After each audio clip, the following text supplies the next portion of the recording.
नमस्कार साथियों, स्वागत है आप सभी का मेरे YouTube चैनल पर। दोस्तों आज हम देखने वाले हैं 30 अति महत्वपूर्ण प्रश्न जो कि सभी गवर्नमेंट एग्जाम की दृष्टि से काफ़ी महत्वपूर्ण है।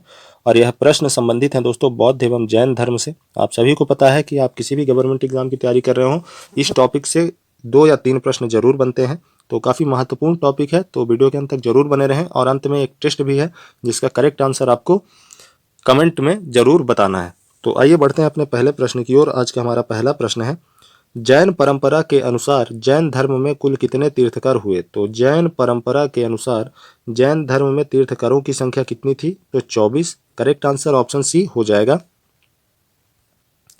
त्रिपिटक धर्म ग्रंथ किसका है? तो जो त्रिपिटक धर्म ग्रंथ है यह संबंधित है बौद्ध धर्म से। तो ऑप्शन ए आपका करेक्ट आंसर हो जाएगा।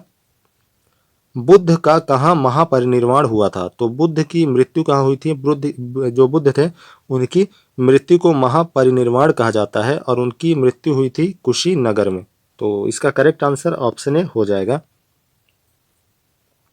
किस शासक ने बौद्ध के लिए विख्यात क्रमशिला विश्वविद्यालय की स्थापना की थी? यहाँ पे बौद्धों होगा। बौद्धों के लिए विख्यात क्रमशिला विश्वविद्यालय की स्थापना की थी, तो उस शासक का नाम था धर्मपाल। ऑप्शन डी आपका करेक्ट आंसर हो जाएगा। किसके द्वारा तृतीय बौद्ध संगीति को संरक्षण प्रदान किया गया था? तो किस शासक के द्वारा तृतीय बौद्ध संगीति को संरक्षण प्रदान किया गया था? तो इसका करेक्ट आंसर हो जाएगा अशोक। अशोक के समय में ही तृतीय बौद्ध संगीति हुई थी। बौद्ध ग्रंथ की रचना निम्न में से किस भाषा में की गई थी? तो जो बौद्ध ग्रंथ हैं उनकी रचना किस भाषा में की गई थी साथियों? तो वह की गई थी पाली भाषा में।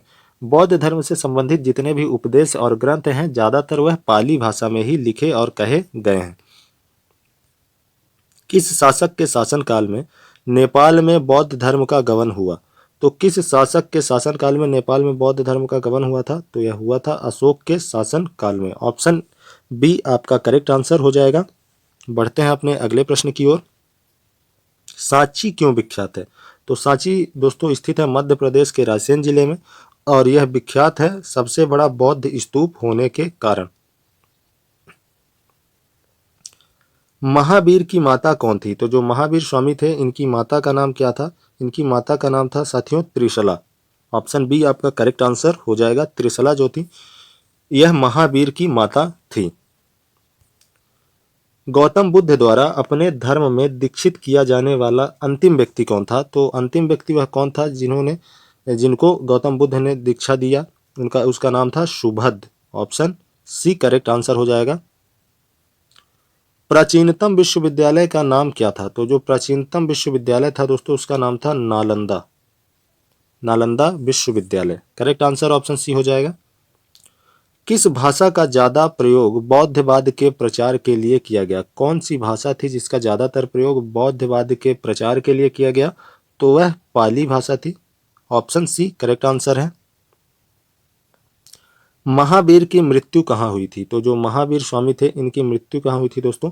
तो महावीर स्वामी की मृत्यु हुई थी आपका जैसे 4 ऑप्शन दिया गया है इसमें से करेक्ट आंसर हो जाएगा आपका पावापुरी। महावीर की मृत्यु हुई थी पावापुरी में।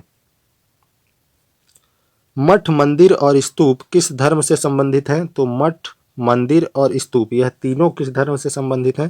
तो यह संबंधित है दोस्तों बौद्ध धर्म से, इसलिए आपका करेक्ट आंसर ऑप्शन हो जाएगा बौद्ध धर्म।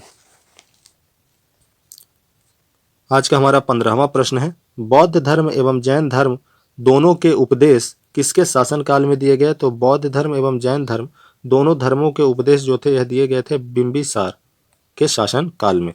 तो ऑप्शन ए आपका करेक्ट आंसर हो जाएगा बिंबिसार। गौतम बुद्ध ने अपना प्रथम उपदेश कहाँ दिया था? तो जो गौतम बुद्ध थे उन्होंने अपना प्रथम उपदेश कहाँ दिया था? तो इन्होंने अपना प्रथम उपदेश दिया था सारनाथ में। करेक्ट आंसर ऑप्शन सी हो जाएगा। बौद्ध धर्म ग्रहण करने वाली पहली महिला कौन थी? तो बौद्ध धर्म को ग्रहण करने वाली प्रथम महिला का नाम क्या था साथियों? तो इसका जो करेक्ट आंसर होगा वह महाप्रजापति गौतमी हो जाएगा। महाप्रजापति गौतमी हो जाएगा इसका करेक्ट आंसर। बोध गया कहाँ स्थित है? तो साथियों जो बोध गया है यह बोध गया स्थित है कहाँ पे? बिहार में, इसलिए आपका करेक्ट आंसर ऑप्शन डी हो जाएगा। जातक किस धर्म का ग्रंथ है? तो साथियों जो जातक है यह एक धर्म ग्रंथ है और यह संबंधित है बौद्ध धर्म से, इसलिए करेक्ट आंसर ऑप्शन सी हो जाएगा आपका। गौतम बुद्ध के बचपन का नाम क्या था? तो जो गौतम बुद्ध थे उनके बचपन का नाम क्या रखा था उनके माता पिता ने? तो सिद्धार्थ रखा था, इसलिए करेक्ट आंसर आपका ऑप्शन ए हो जाएगा। सिद्धार्थ को ज्ञान की प्राप्ति कहाँ हुई? तो सिद्धार्थ को ज्ञान की प्राप्ति कहाँ हुई थी? तो यह गया में हुई थी, इसलिए करेक्ट आंसर ऑप्शन डी हो जाएगा।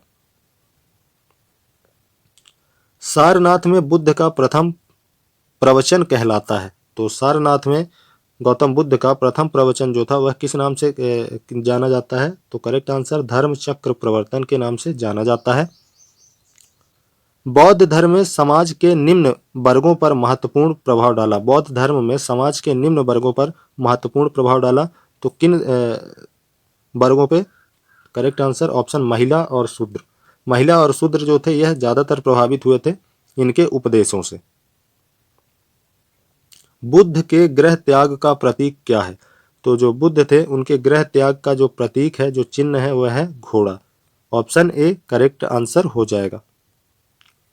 महावीर का मूल नाम था। तो जो महावीर स्वामी थे इनका मूल नाम क्या था? तो वर्धमान करेक्ट आंसर हो जाएगा ऑप्शन बी। किसे एशिया की रोशनी, यहाँ पे किसे हो जाएगा, किसे एशिया की रोशनी द लाइट ऑफ एशिया कहा जाता है? तो आपका करेक्ट आंसर इसका हो जाएगा दोस्तों, गौतम बुद्ध को द लाइट ऑफ एशिया या एशिया की ज्योतिपुंज भी कहा जाता है। दिलवाड़ा के जैन मंदिरों का निर्माण किसने करवाया था? तो दिलवाड़ा के जैन मंदिरों का निर्माण करवाया था साथियों किसने? सोलंकी शासकों ने। इन्हीं को हम चालुक्य शासक भी कहते हैं, इसलिए करेक्ट आंसर आपका ऑप्शन सी हो जाएगा। नागार्जुन कौन थे? आज का हमारा 28वां प्रश्न है कि नागार्जुन जो है वह कौन थे? तो वह एक बौद्ध दार्शनिक हुआ करते थे, इसलिए करेक्ट आंसर ऑप्शन डी हो जाएगा कि नागार्जुन एक बौद्ध दार्शनिक थे। आज का हमारा 29वां प्रश्न है साथियों, जैन परंपरा के अनुसार महावीर कौन से तीर्थकार थे? तो जैन परंपरा के अनुसार महावीर जो थे यह 24वें तीर्थकार थे, 24वें और अंतिम तीर्थकार भी हम कह सकते हैं। आज का हमारा आखिरी प्रश्न है साथियों, जियो और जीने दो किसने कहा था? जियो और जीने दो यह किसने कहा था? तो यह कहा था महावीर स्वामी जी ने, जो कि 24वें तीर्थकार थे। किस धर्म के? जैन धर्म के। तो ये थे दोस्तों आज के हमारे 30 महत्वपूर्ण प्रश्न। एक प्रश्न आपके लिए जो टेस्ट के रूप में रहेगा और इसका करेक्ट आंसर आपको वीडियो के अंत में कमेंट करके बताना है। तो दोस्तों ये जो टेस्ट प्रश्न है, तृतीय बौद्ध संगीति कहाँ आयोजित हुई थी, यह आपको कमेंट करके बताना है। तब तक के लिए बहुत बहुत धन्यवाद दोस्तों, मिलते हैं अपने नेक्स्ट वीडियो में।